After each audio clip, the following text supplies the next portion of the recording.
Amazing. All right. We are live on Facebook. Thank you all for your patience. Welcome to everyone that is attending, whether you're here with us on Zoom or if you are live with us in our Facebook group. We welcome you on this happy Wednesday before Independence Day and long weekend. Woo-hoo. Awesome. But we're bringing you one more panel. Yeah, 4 panels in the month of June. I know I can't take it, me either. Right? So, but this is information upon information for you, our community. Right? That's how much we love you guys. We want to make sure that you are well educated, that you know your rights. I mean, we brought you housing, consumer law. We have brought you paternity information and knowing your rights in regards to that. And now we're bringing you information on immigration law, which is also very important. The most important thing that we love you guys to take away in each of our panels is getting the knowledge that will help you to be successful in life, to live your best life, to not wait until the last minute to take care of things that may not be as savory to your palate. And yes, I did watch Master Chef just earlier, so that's where that phrase comes from. But we have some amazing attorneys here. I'm so excited when we partner with new attorneys and just bring you awareness of who's out there that has your best interest at heart at all times. Once again, we are live on Facebook. If you want to ask any questions, if you have any comments, please leave them there. We will definitely drop each attorney's information, their contact information in at the end of this panel. So if you need help, you'll know who to reach out to get your answers, to get your questions answered, should I say. So we're going to start out with me introducing myself. My name is Kendra Pearson, and I am administrative assistant with the Virgil Hawkins Florida Chapter National Bar Association Fellowship. Yes, all of that. We go by Virgil Hawkins Fellowship for short, and we are bringing this panel to you because it's just that important, as I mentioned before. So we have some amazing attorneys. We're going to ask them to introduce themselves as well. We have, starting off, attorney Aisha. Can you please introduce yourself to our audience? Hi, everyone. Thanks for tuning in. My name is Aisha Chidole, and I own the Chidole Law Firm. We primarily practice immigration in Orlando area of Florida. But as you know, other immigration attorneys will tell you, it's federal law, so we represent clients in all 50 states of the United States. I primarily deal with family immigration, so marriage-based, conditional removal, fiancé visas, naturalization, and then also some humanitarian work, related to VAWA, U visas, if you're dealing with, domestic violence or abuse. Awesome, thank you so much. We are also going to now go to Attorney Danielle. Please introduce yourself. Good morning, I'm Danielle Paz, or Danielle Hernandez. As I may be also known as. I also do family-based immigration. I was a former assistant chief counsel with the with ICE, essentially. So I do a lot of deportation defense and removal defense as part of my work now, because in light of the experience that I had, I also do family-based immigration, like I said, naturalizations, conditional removals.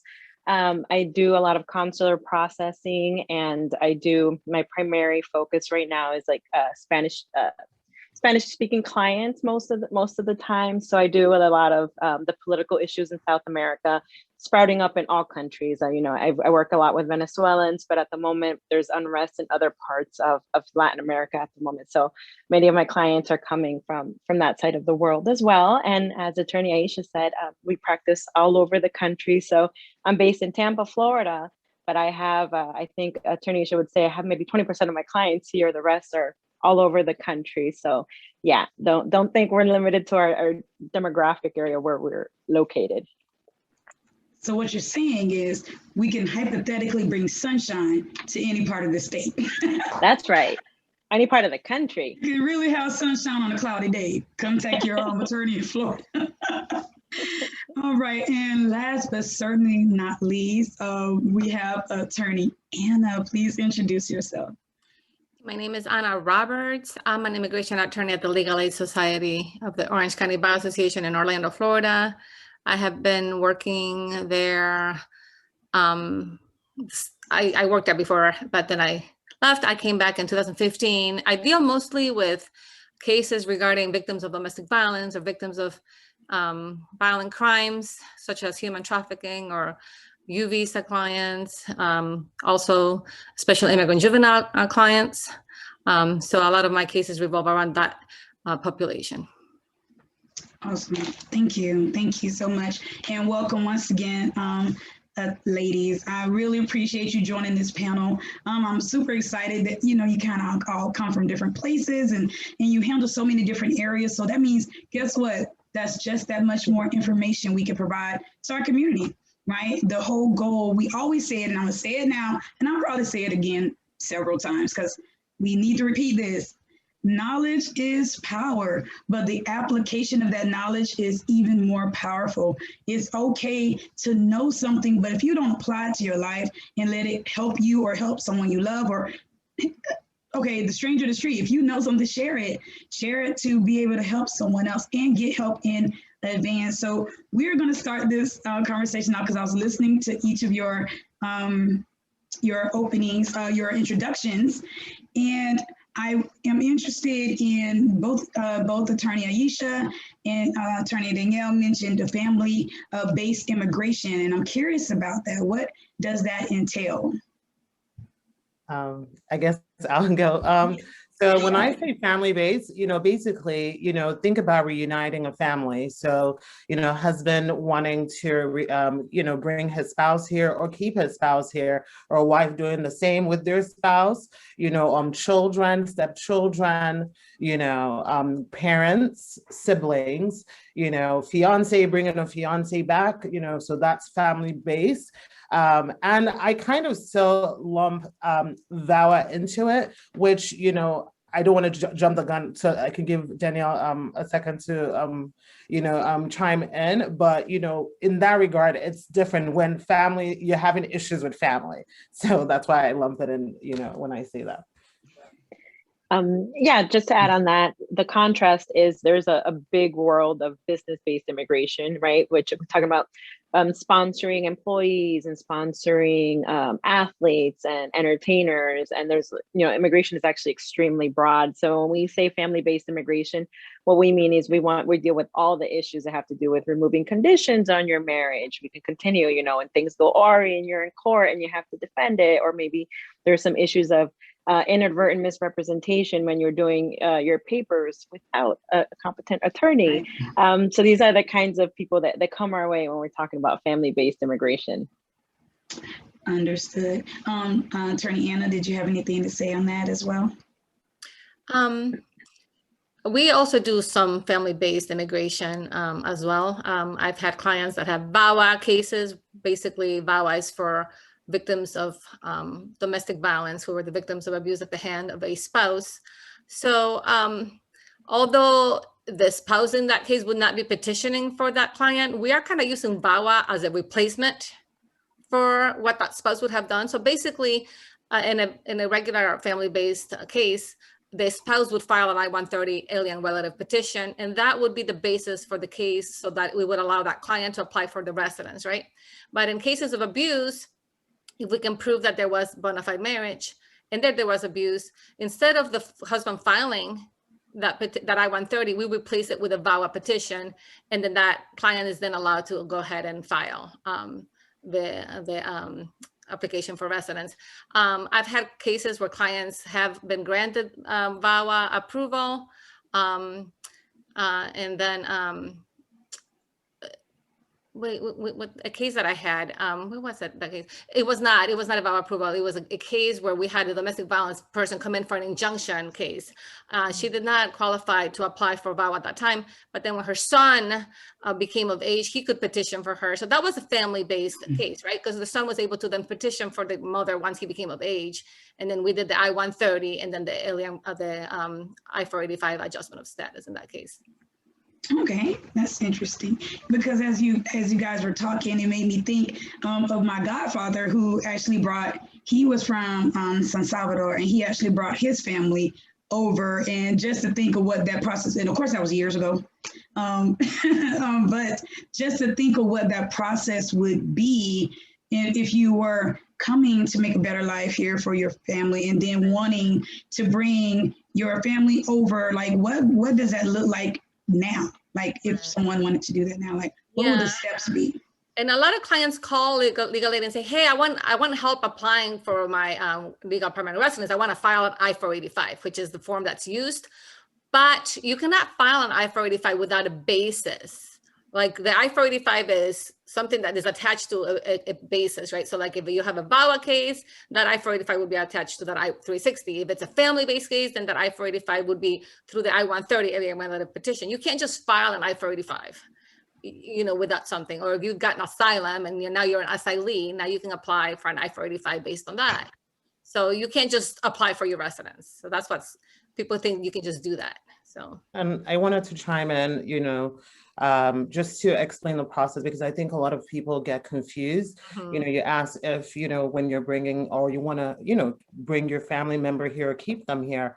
And what I mean by that is when you think about green cards or getting a green card based on a family relationship, there are two ways you can get it: through adjustment of status and through consular processing. So I think it's important for the audience to understand the difference. So with let me start with consular processing because it's, you know, quicker and easier. So consular processing essentially means that, you know, your US citizen or your green card holder family member files the first part of your petition here. And that petition usually is just to establish that you are their relative. So whether they're establishing that you're their parent or their, you know, their spouse or child or whatever. And then once that process is done, it moves over to a middleman, which we call, you know, NVC, you know, layman's terms. And from there, once you fill the petition, the application, then it moves over to the consulate in the country where that family member is. And so you do this when the person is not in the United States or they're not eligible to adjust in the United States. So, and then on the other hand, adjustment of status, what makes it different from consular process, it's the same essentially because the results are the same, you get a green card, but it's that you're already in the United States. So you're already in the United States and you're basically adjusting your status from one status to another status, right? And in doing that, you have certain requirements that you have to meet, you know, in order to be able to adjust your status in the United States. So, you know, a lot of people, you know, sometimes people will call and say, you know, I'm a green card holder, you know, I want to file for my spouse, you know, she's already here in America, you know, and she's overstayed her time. And when I say overstayed, I mean like the visa has expired, like they should have left after 6 months and they didn't leave and they just stayed. So even though that person is here, because their spouse is a green card holder, they cannot adjust their status just like that in America. So they usually reserve that in a typical just family-based case for those who they consider immediate relatives. And immediate relatives would be, you know, a parent of a US citizen, a child of a US citizen. And in immigration, when you say a child is anybody under 21. When you say son or daughter, it's anybody over 21. So, you know, a lot of people get that confused as well, or a spouse, you know, and then otherwise everybody else is considered a family preference. So meaning that you have to go based on your priority of visas. And so, you know, the only way that you'd be able to do that if you're a green card holder, because you don't fall as an immediate relative, is to make sure that at the time when you're filing for your spouse, that one, a visa is current in her preference category, and two, that she has not overstayed her time or his or her time. So that really, you know, because people get confused by that a lot. So I just wanted to, you know, point that out. I think I want to point out one big difference. I hear a lot. LPRs, green card holders, the main thing they're not eligible to do is petition for their parents, right? So they can do their spouse, unmarried children under 21, or unmarried son or daughter of any age. Of course, they have to fall into and wait into the visa categories, but they're not eligible to petition for their parents, which is like my number one question, until they're US citizens. And then their parents are considered immediate relatives, which is, it's nice, right? The whole point of reunification of families. But I always ask, that's like the number one question I get from people when they get their residency, like, can I petition for my parents? Like, in a few years, when you adjust and become a U.S. citizen, then yes. So I just wanted to add that to Attorney Aisha's really great explanation. That's a reason we're here. It's kind of like a tangled web of nuances that we're happy to dispel for people. No, and that's amazing, because I was just listening and I was like, I need an attorney. That's why you need an attorney, people, because who knew? Here, we assume that 18 and up is an adult, and then under that law, or in your circumstance, this is 21 and under, and then you automatically think, oh, well, my parents are my immediate relatives, but according to what you just said, if I got it right, you would not be able to apply for them to get help until you were actually a U.S. citizen. A citizen, not even a resident, not a green card holder, but a citizen. So there are steps, which makes it even more important to consult an attorney immediately, just to make sure you're doing things right. Because if you allow the visa to expire, what would be the difficulty compared to how much more difficult is it if I allow my visa to expire and try to get help, or my husband, there's no one in there just in case, TV land. I'm single, but if I were to have a hypothetical. Join the club, yeah. Right, yeah, right. But if I were to have a husband and his visa expired, how much more difficult would I make this journey for myself if I had in turn sought help, reached out to one of you guys prior to that happening, just to make sure he was able to stay, or he was able to get to that next class of residency or something like that? Well, I think the answer really depends on what your own status is, like what we talked about before, where, let's be real, 99% of people that file, an adjustment of status, their visas have expired, they've overstayed. So if you're a US citizen, then you're going to go, your process is going to sort of continue the same way, barring any extenuating circumstances, versus if you, were a, green card holder, then your status will be different. There's one area that, I want to point out related to that, where it's a no-go area, even if you're a US citizen. So, obviously I talked about, them having a visa, because I primarily serve, English speaking countries, and a lot of English speaking countries, when they come here, they come with visas. But, as I'm sure Danielle will testify, a lot of Spanish speaking countries, a lot of time when they come in with what they call entry without inspection, right? So when you come in without inspection, meaning you didn't, nobody waved you in, basically you crossed the border. That's the easiest way to say it. And nobody knows that you're here. Even if you're married to a US citizen, you cannot adjust your status in the United States unless you qualify for certain things, which I'm sure Anna can talk about, like with VAWA, and stuff like that. But just, if you're in a happy marriage, life is wonderful, you guys have 10 kids or whatever it is, as long as you came into this country and documented, you're going to need to take steps to be able to get your green card, which include probably leaving the country. So I'm sure one of the other ladies can chime in here.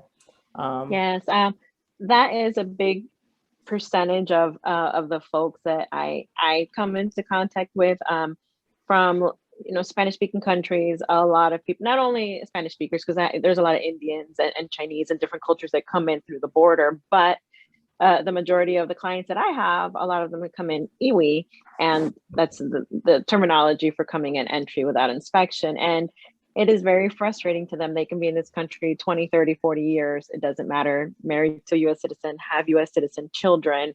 You cannot adjust in the country. What you have to do is, it's kind of a complicated web, but if you're lucky, you can apply for consular processing, which that changed a lot. So I guess we're talking about changes, right? That the previous administration didn't allow closing of administrative closure of cases, so you can apply for an I601 waiver and attempt to ask the government for permission to leave the country, so you can have an interview at a consulate or embassy abroad. And that's a totally different factor. So you're risking everything. You're going overseas and you're subject to this officer. And no matter what anybody says, you don't have 100% guarantee that this interview will go well. I don't have a client, but I have experience as a DHS officer that I had somebody go over to Mexico with a routine I601A waiver, and something popped up that she wasn't, she didn't think about, and she was not able to come back in. There's no way that she'll be able to come back in, and she didn't pass that interview. So that's a risk that immigrants are very reluctant to take, and I completely understand. Some will do it, because I have some that have work-based petitions, I-140s, and they have unlawful presence, so they have to go overseas and adjust. But it is the reality. So when there, sometimes you hear talks about different aspects of immigration reform, I think this is one of the aspects that people would like to see some kind of change, because the people that I represent that come in, their countries, they're not able to get a visa to come in as a visitor, because when you come in as a visitor, the reality is you need to show that you have the financial means to come back to your country and stay there. If you're somebody who doesn't have any financial means and you look like you might, stay in the United States, you're never going to get a visitor visa. So I can tell you, my country, where I'm from, Ecuadorians, it's very difficult to get a visitor visa unless you're a well-established student, you have a very good job, and it looks like you're going to, you have everything going for you back home. You're not going to get a visa to come into the United States. And that is just the reality. So very few and very affluent people get visas from Latin American countries. And I think that's a misconception, something that folks don't understand. Why don't you just come in legally? Well, there are not a lot of avenues to do that. And there aren't even any avenues to do that as a visitor. So it's a very fragmented, disparate system, we could say. Yeah. And it's the same for me. I'm from Nigeria. So even though I was born here, I actually grew up. I lived in Nigeria from the time I was 6 years old till the time I was 17.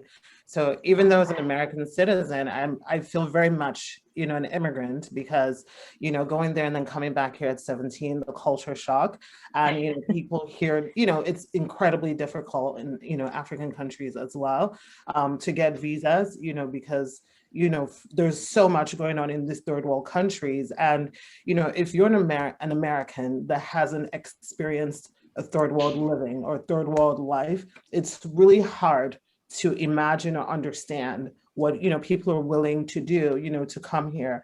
So, I think for a lot of us immigration lawyers, our goal or our job is, to look at these people objectively and offer that empathy, knowing what it is to be, in these countries and what people are willing to risk.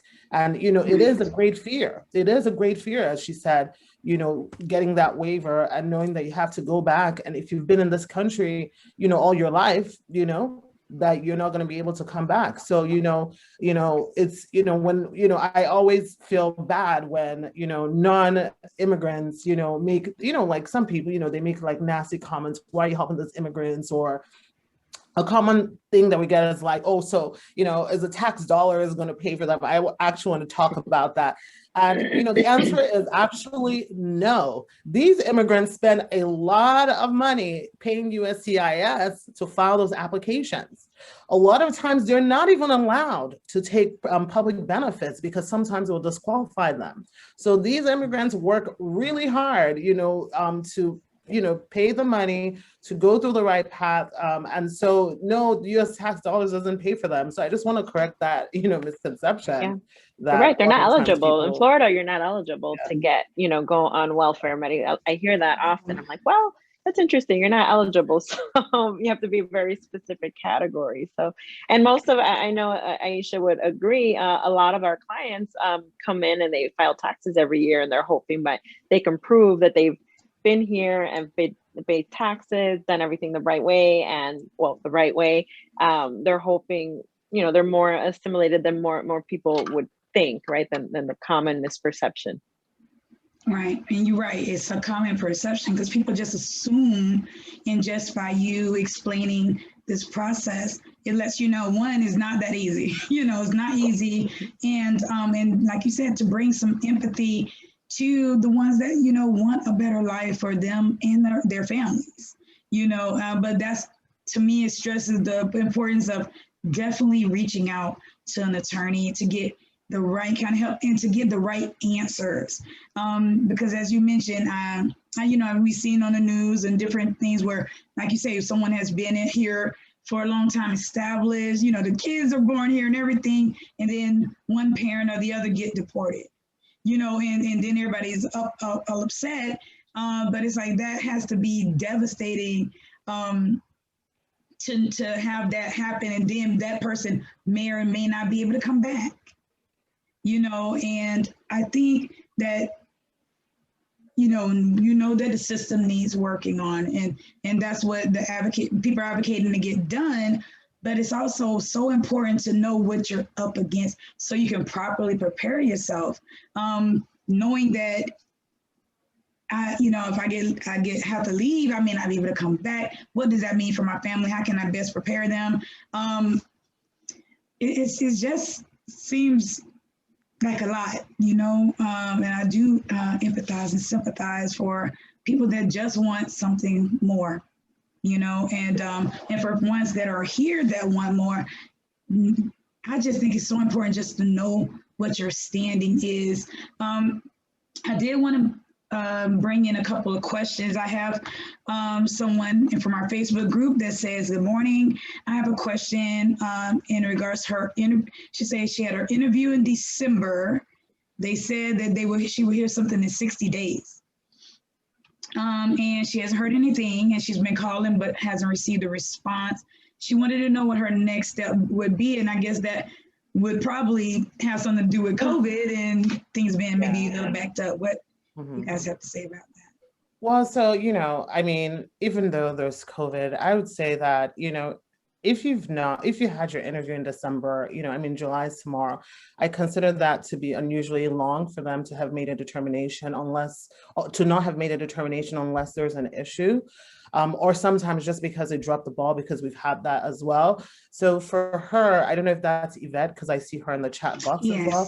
So for her, one of the things that I would recommend is that since you've tried the call, is to try what we call an ombudsman request.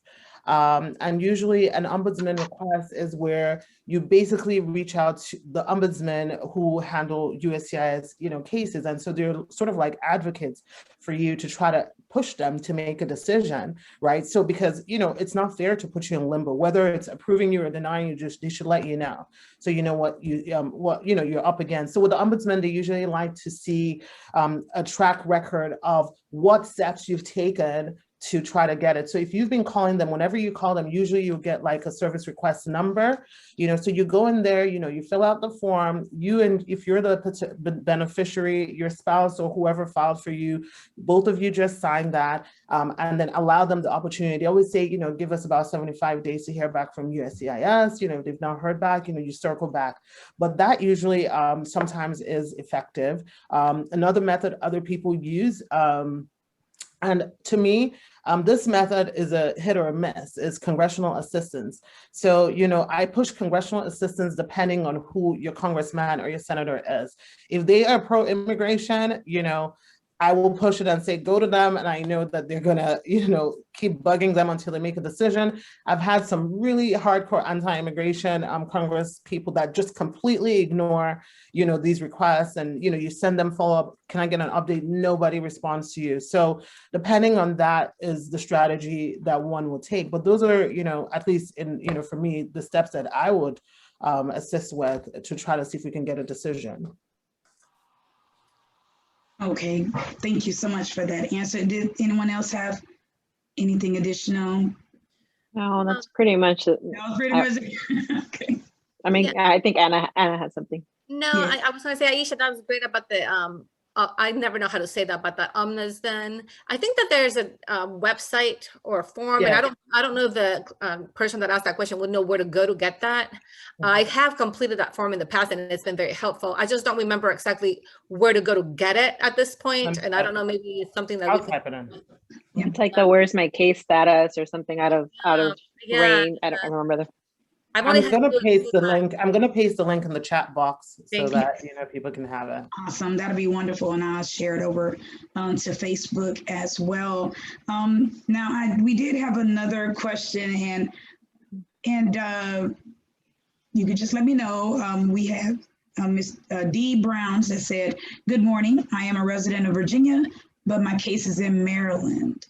I have a major child support issue case and really need an attorney. Do you have an attorney?" Oh, he was asking for it. Attorney in the network that we recommend to use, because he's assuming the attorney would need to be licensed in Maryland. Now, I'm not sure if this is in conjunction with an immigration concern, because he did not say. He or she, because I'm not assuming that D is a man or a woman, because that could be DeBron or Deborah. So I'm not sure, but that was the question. But I'm not certain if the case is in conjunction. I mean, have you guys seen that, like where there's an immigration situation going on in child support? Is that possible with immigration? Yeah. Oh, you have to be up to date with your child support payments if you're going to apply for most forms of relief. That being said, I am not privy to any counsel, but I'm sure that maybe something we can all have a look and see if there's anyone in our network that we could refer. You do have to be locally barred in the state for family law issues. You have to be locally barred in the state where you're trying to get relief. I know the tri-state area could be a little, the DMV, DC, Maryland, Virginia area could be a little bit more friendly with that. I'm not sure, but yeah, I don't have.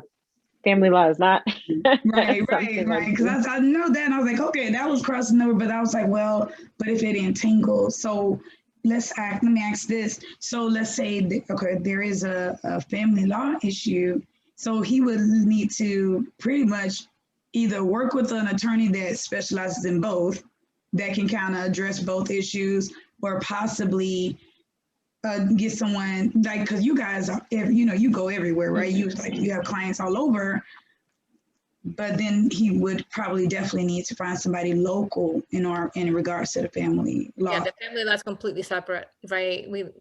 It has to be, it's state-based, right? So it has to be resolved in that state, and we're not even allowed to really even give advice about family law in those states because we're not licensed to practice law in those states. Okay, so there you have it, D. That's the answer, is that yes, you would need to consult with an attorney there where you are in regards to your case, but if it contains an immigration element, then yes, these ladies can definitely assist you, consult with you, give you some information on the immigration side of things, because the family laws are definitely a separate issue. And that you would need to address where you live. And just to interject, a good example of when it intersects and you want to get the immigration standpoint as if, let's say the person D is a green card holder and they're filing for naturalization. So if they have back child support or child support issues that they've not taken care of, or, this is one that I would get all the time where they're like, well, I've been separated from my husband for like years. I don't know if I'm divorced, I don't know where my spouse is. I'm like, well, you need to fill that in here. Are you separated or are you divorced? So you need a family lawyer to either file that divorce or find out, because, when you're naturalizing into the United States, and for those who don't know, naturalization means basically you're becoming a US citizen. So you're going from a green card holder to a US citizen, or, whatever. You have to show good moral character. And part of having good moral character is paying back child support. You cannot owe, thousands of dollars on your child. And so that's where, you'll be going to seek counsel from an immigration attorney to say, well, I have a payment plan already for my child support. I'm making the payments. I didn't know that I had that, or, whatever the reason might be, or for them to then refer you and say, okay, go take care of this before you apply for naturalization. Awesome. Thank you so much. Yep. So there you have it, folks. That's great information. Make sure you have your house in order before you try to go further, because you'll just be going, have to get turned around and come back. So that's great information. to know exactly, and that's why you need an attorney. I know I keep saying that, but it's true.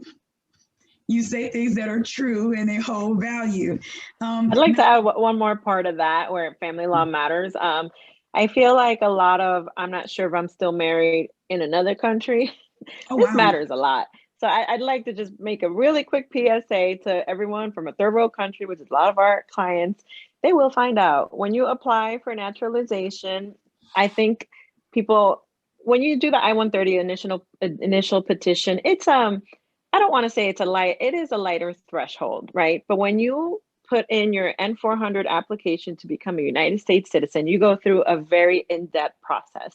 And when I was an assistant chief counsel in court, I could not tell you, I had dozens of people who came before me and were, they were trying to take their green card away on the basis of applying to become a US citizen without having been very upfront and honest with their attorney. And so I'm going to go back with marriage, being married and saying you're not married. They're going to find out. Please don't try to omit this.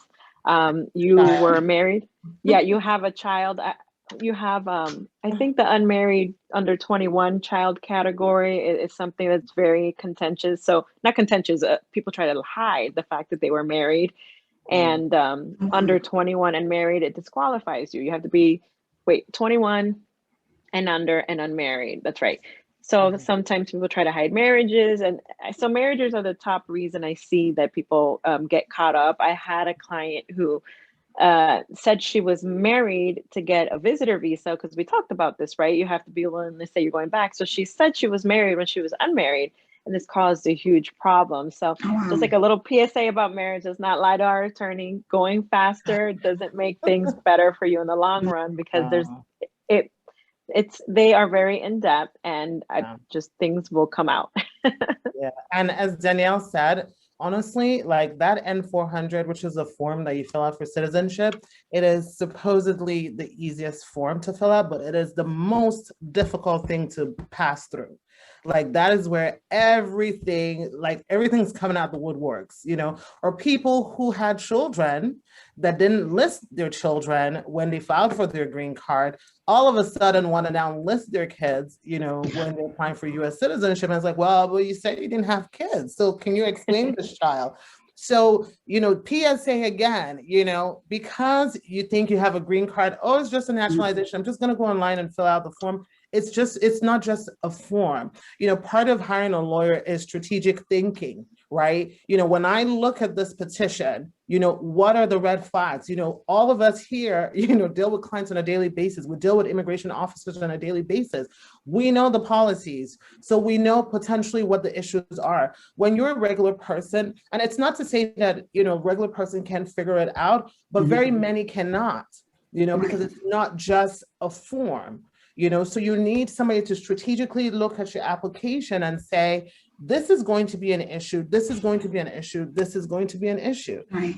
And this not only applies to naturalization, it also applies to you being applying for a green card. Because, sometimes people will get married and, they're putting their petition together and I'm just like, oh, okay, so do you guys live together? They're like, well, we don't live together. So, it's not that it's a requirement that you must live together, but you better have a pretty darn good reason why you're not living together. Because, one person is in medical school here and, I'm in nursing school here or whatever it is. Your reason has to make logical sense. But if you work at Target here and you work at the warehouse, in Tennessee, there's really no reason why one person cannot relocate. So those are things that, they don't think about, or they just submit the form, or when they're looking critically at their list of evidence of what shows they have a bona fide marriage, they're not thinking critically, a lot of times at what is considered a bona fide marriage. So that's where we come in to look at it from a strategic standpoint and say, this is not going to fly. This is not going to fly. Go fix this. Go fix that. Yeah. Anna, were you going to say something? Oh, no, when she was talking about how we don't really live together and they're married, well, those interviews are really intense, because I have been to a family-based adjustment of status interview where the spouse petitioned for the other, and they were young when they married, so it looked suspicious to the officer. They were very young when they married. So, and they were students, and it was definitely a true marriage, but the officer wasn't convinced. And they asked very specific questions separately. Like the attorney can stay in the room, we're not allowed to talk, but we're listening to these questions. And they'll ask questions like, okay, so do you have a garage at your house? And how many cars does the garage hold? And who usually parks in the garage and who usually parks in the driveway? And, you know, in your bedroom, how many windows are there? And do you use curtains or blinds? And what are the colors of the curtains? Or like, so you really have to know, you know, these answers. And if you don't live together, I don't think you'll be able to answer all of that, right, the same way. Right. So it's gonna come and bite you if you're actually trying to pretend that this is a true marriage and you've never lived together. Right. I have to add, I laugh about this because I prepare my clients. I'm like, you don't understand. I don't know this stuff about my room. Right. So that's why we need to go through this with you when we do mock. I'm like, look, I don't know the color of my toothbrush. I don't know the color of my curtains, but these are the things that we go through with our clients because we know, especially in some cities, like I can tell you in Miami, some AORs, areas of reference, they're just assuming fraud because of what's going on, right? And so they separate you right away. So it depends where you're from, or if you're in proceedings, they separate you right away, and you have to be ready with those questions. And I just laugh because I really don't know the color of my toothbrush. So it's so funny that you say that, because I mean, I've been married 11 years, and my husband till today, he and my daughter, their birthdays are both in March. They're the only two. But at the doctor's office, can you tell me when Naomi's birthday is again? I'm like, you are the only two that have a March birthday. You should know this, right? So what I'm trying to say is that even if he and I go for an interview, we probably will fail, because there's certain things that in immigration world, they want you to know, which normally you don't really, pay much attention to it because you're not being interviewed. And so that's why it's really critical that when you are going for your immigration interview, or, if you work for a lawyer, that you go through what, Danielle said, go through that prep session with your attorney. Most of us attorneys that do this a lot, when I prep my clients, I just assume a Stokes interview because I just don't want to take a risk. So when I'm prepping them, and a Stokes interview just means that they're separating the two of them. It doesn't happen all the time, but I prefer to, of course, be over prepared. So when you go there, you're not blindsided. Absolutely. And that makes me think, because the one of the popular shows is the 90-Day Fiance. And I was like, so I wrote that down when you mentioned like the fiance thing. I was like, but I mean, do you see that a lot? Because you see it on TV, you see this TV show, and people, and they make it seem like it's so, all of a sudden, boom, this person's here, and boom, and then you have these like either really great relationships or really crazy ones, the drama. But what's that all about? So that's actually one of my favorite shows. I binge watch those shows. Proud to say. And I'm always pointing out things like, oh my God, that's a conditional removal issue. So, with 90-Day Fiance, and for those who wonder what 90 days means, it just means basically that when you get approved for a fiance visa, or K-1 visa, as it's often known, to come into America, you basically have 90 days to get married to your spouse. So if you don't get married within those 90 days, two things could happen. If you don't marry the person at all, you will never be able to adjust your status in the United States. You're going to have to do the hardship waiver, consular processing, which, anything could happen when you go back to your country. Or if you marry the person and, it's after the 90 days, you will have to start the whole process all over again. So meaning you'll have to do an I-130 and you have to do a 485, as opposed to if, you did it within the 90 days and then you're essentially just doing an adjustment of status. So a lot of people, they come in here and they're like, peace out, I'm gonna go, meet somebody else, or whatever. So I'm always telling them, don't let this US citizen work so hard to bring you here and you ruin your own, process for yourself and stuff. So right. Yeah, because that's something to definitely consider, because even though that's a show, But the reality is with, you know, with COVID and people being inside and being now online and dating is like the norm. Like people don't know how to even reach out and touch someone in real life, you know, anymore. Everything's online. So that means it's very realistic that you really can meet somebody in another part of the world, potentially fall in love or make your plans, your diabolical plans, whatever it is. But not saying they're diabolical, but they might be. But even nevertheless, it's just the reality that the world has opened up so much with everything being aligned with technology, you know, and that's why it's even more important to, and I'm sure you know the words I'm going to say, audience, by now, consult an attorney to know what works best for you. Like, how will this benefit you? How, you know, what's the difficulty you may face? Because some, you know, we all would like to think people come together for true love, but we know that's not always the case. You know, some people just, it's a convenience factor, and marriages of convenience are not new news, because they used to be back, you know, back in the day, you did it for various reasons. But when it includes someone coming from another country, or, you know, it's definitely best to consult an attorney, because just like you guys were mentioning, just asking some of those questions, I had to once go outside my house to ask, because somebody like, well, what's the color of your house? I'm like, you know what? That is an excellent question. I have no clue. I had to literally go outside and you know, because you never, you know, we take these things for granted.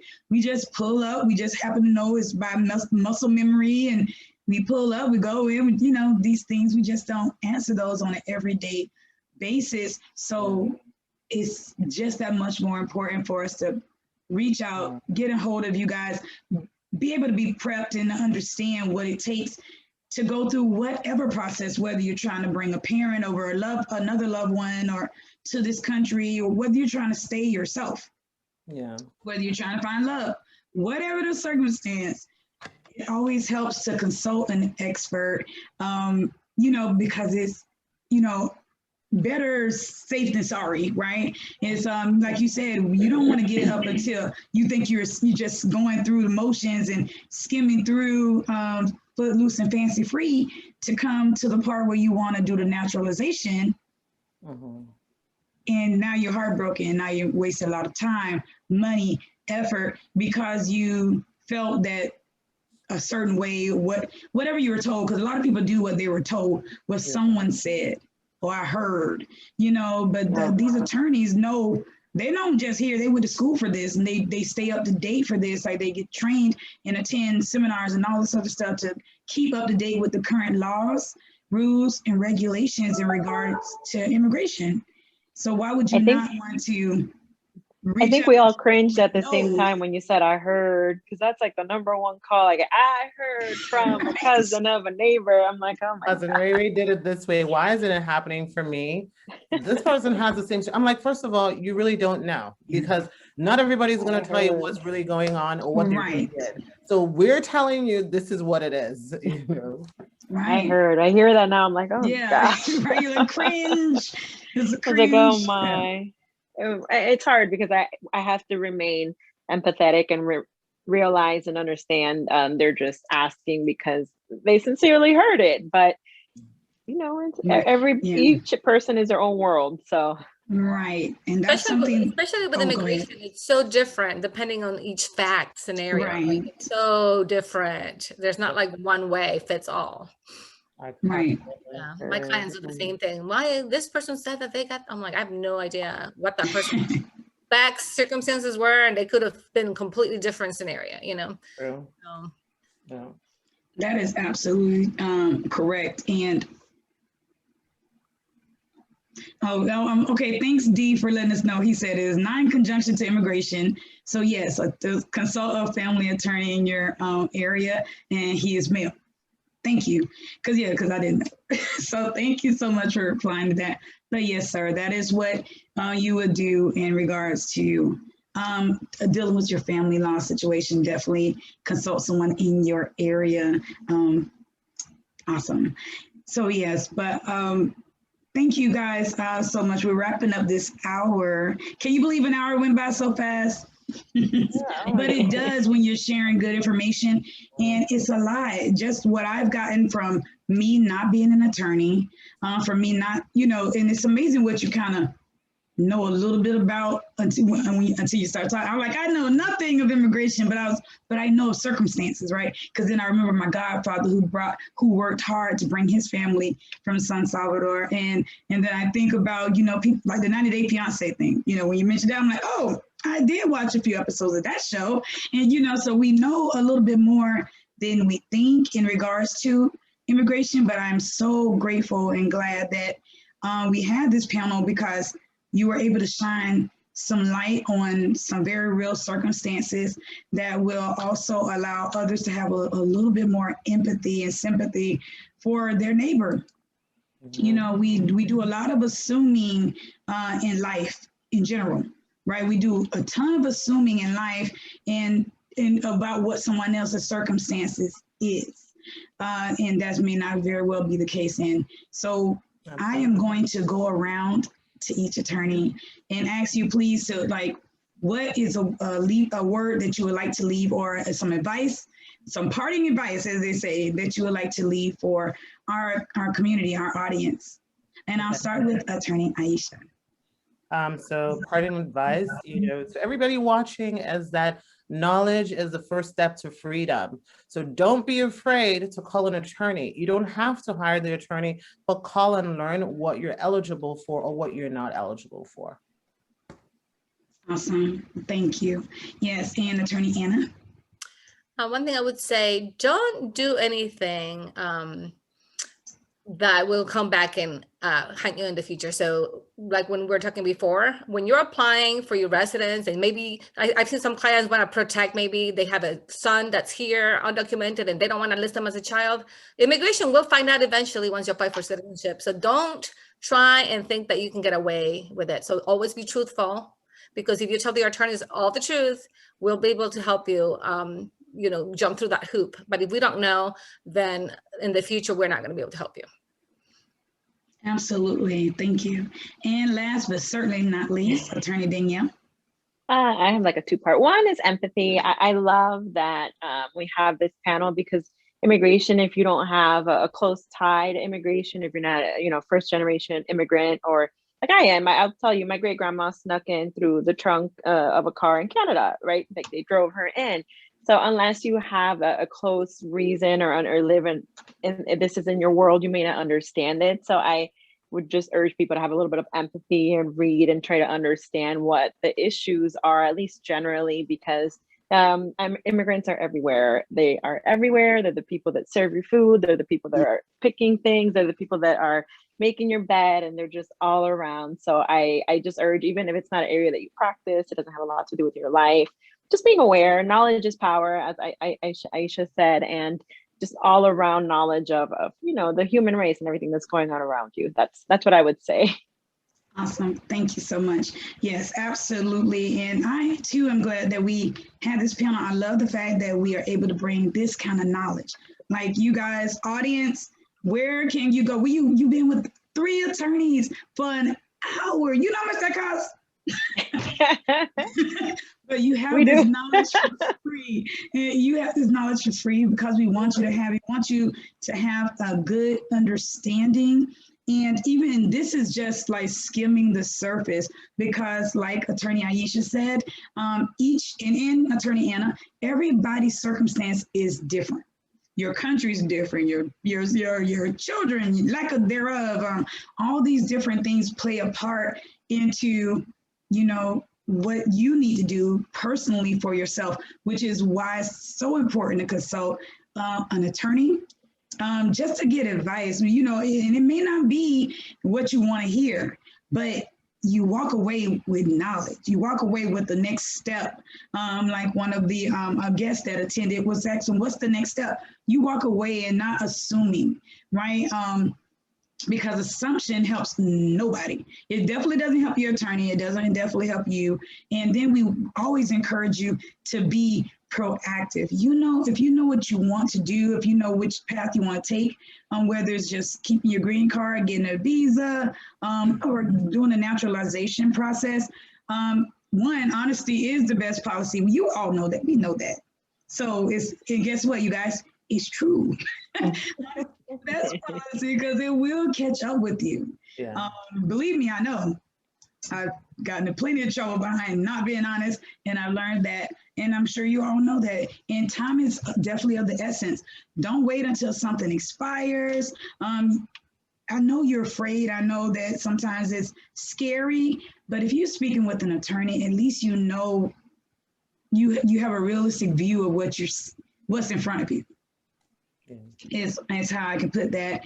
And for our audience out there that are not immigrants or going through this process, empathy and sympathy, you know, being able to walk a mile in someone else's shoes is like more words more than anything, because guess what? Some of those shoes have a lot of miles on them. So just to be able to understand and empathize with what someone else is going through, maybe you don't understand it, but it's not like you can't get an understanding. That's part of this too. I was born here, so I'm not an immigrant, but I need to know this. And guess what? I will be able to share this video, just like we would like you to be able to point someone in the direction of one of these amazing attorneys to get more information on their situation. So once again, we just want to thank you guys. We want to thank all of our attorneys. Thank you so much for taking time out of your busy days. Every last one of them have their own practices, and they're just about them moving and shaking. And guess what? They pause an hour for you to give you this information. So don't let it go to waste. If you can't use it, I'm sure you may know someone that can. So share.